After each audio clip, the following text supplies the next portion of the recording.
안녕하십니까. 문경환의 시사과의 시간에 문경환입니다. 반갑습니다. 오늘은 그들이 사드 배치를 서두르는 데는 말 못할 사정이 있다. 이 내용으로 수업하겠습니다. 오늘 학생들 나오셨네요. 자, 잘 들어봅시다. 사드에 어떤 문제가 있는가? 이건 다른 데서 많이들 얘기했으니까 오늘은 생략하겠습니다.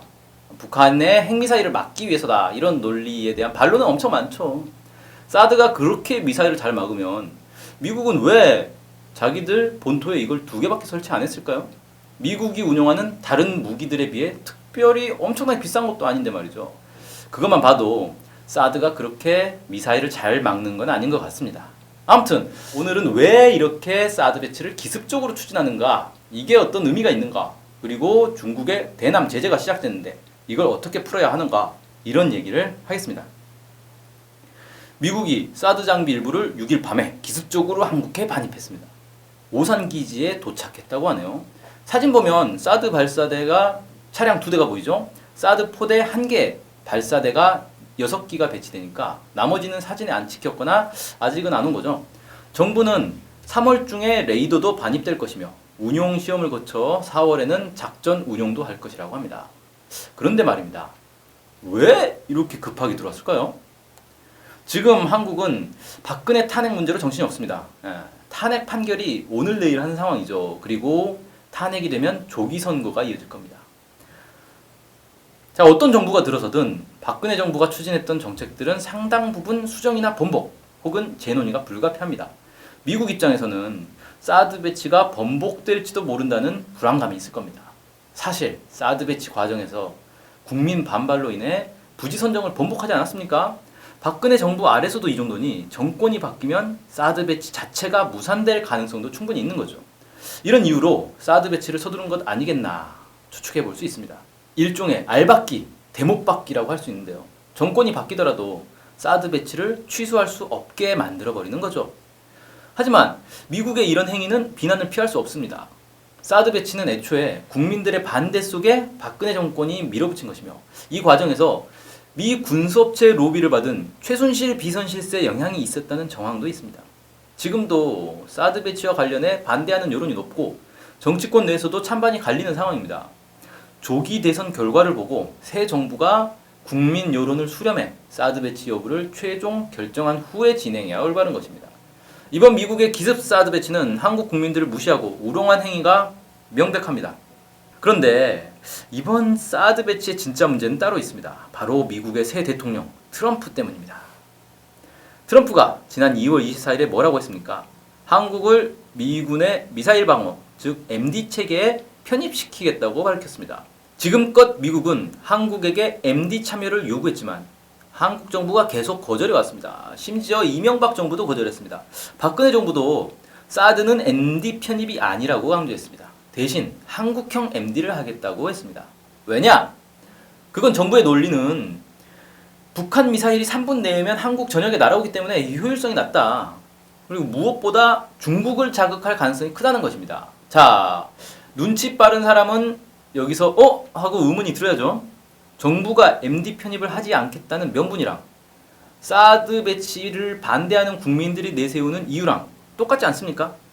박근혜 정부의 사드 배치 결정이 얼마나 엉터리인지 아시겠죠? 아무튼 이제는 사드가 배치되면 한국도 미국 MD에 편입되는 것이며 그러면 중국, 러시아의 공식적인 적국이 된다. 이렇게 보시면 되겠습니다. 이게 당연한 게 그림에서 보듯이 MD의 여러 종류 가운데 하나가 사드입니다. 지금은 사드를 주한미군이 운용하지만 이게 한국에 있고 한국을 지켜주니 한국도 미국 MD에 편입해서 너네 돈 내고 너네가 써라. 이렇게 나올 게 뻔한 거죠. 이제 마지막으로 중국의 대남 제재에 대해 얘기해보죠. 중국이 작년부터 한국에 대한 불편한 심기를 드러내면서 보복으로 의심되는 조치를 취했습니다. 주로 한류 산업 쪽이었죠. 그러나 이번엔 본격적인 제재에 들어갔습니다. 중국인 한국 여행을 제한했고 중국에 진출한 롯데를 압박했습니다. 중국은 겉으로 사드와 무관하다는 입장이지만 누가 봐도 사드에 대한 보복, 대남 제재입니다. 여기에 대해 많은 이들이 사드 배치는 우리가 결정할 문제다. 중국은 내정 간섭하지 마라. 이렇게 얘기합니다. 나아가 우리도 중국에 보복하자. 이런 주장도 있습니다. 한번 생각해 봅시다. 60년대 쿠바 미사일 위기와 비교를 해봅시다.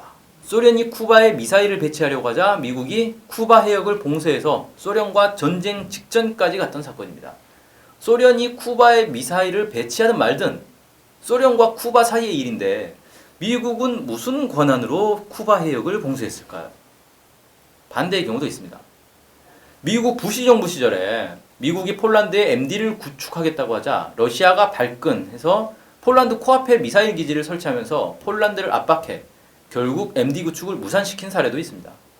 오바마 정부 들어서 다시 추진되고는 있지만 아무튼 미국과 폴란드 사이에 MD를 구축하는데 러시아가 왜 폴란드를 압박했겠습니까? 군사 문제는 매우 첨예한 국제 문제입니다.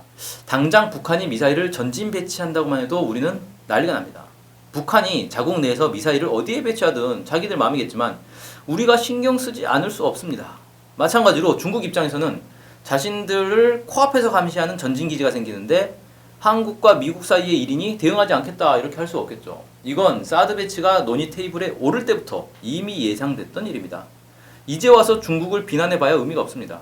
중국 규탄을 넘어 중국에 보복하자는 주장도 있는데 우리가 뭘 가지고 중국에 보복할지 현실성 없는 얘기입니다. 중국을 자극해 문제를 더 키우는 꼴밖에 되지 않습니다. 사드 배치, 실익은 없고 동북아의 전쟁 위기와 군비 경쟁만 부추기는 우리 국가 운명을 좌지우지할 이 사드를 정권이 혼란스러운 틈을 타고 밤중에 도둑놈처럼 들여놓아서는 절대 안 될 것입니다. 일단 사드 배치와 관련해서 모든 상황을 중단하고 반입한 사드를 다시 원위치 하는 것과 중국의 대남 제재를 해제하는 것을 빅들여야 합니다. 이를 위해 우리 정부가 중재해서 미국과 중국을 협상 타기 않게 합니다. 그리고 중국과 미국 사이의 대결에 끼어들어 고래 싸움에 등 터지는 새우꼴이 되도록 상황을 만든 박근혜 정부를 빨리 교체해야 하겠습니다. 자, 오늘 수업 마칩니다. 고맙습니다.